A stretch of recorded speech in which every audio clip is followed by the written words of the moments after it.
صلى النبي عليه الصلاة والسلام على جنازة، على ميت، فدعا له بدعاء من شدة جمال وعظم هذا الدعاء. صحابي كان واقف مع النبي عليه الصلاة والسلام فقال: تمنيت أن أكون أنا ذلك الميت.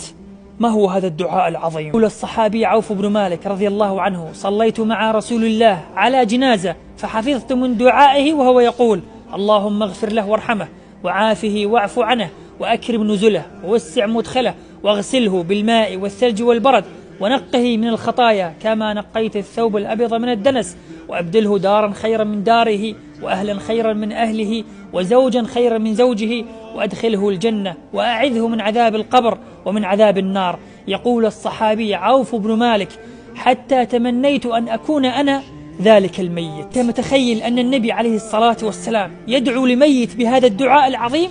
حتى الصحابي عوف بن مالك رضي الله عنه يقول: تمنيت أن أكون أنا ذلك الميت. من شدة جمال وعظم هذا الدعاء وهذه الكلمات، دعاء شامل، دعاء جدا عظيم. لا تنسوا موتاكم من هذه الكلمات العظيمة. نسأل الله العظيم أن يغفر الله لموتانا وموتاكم.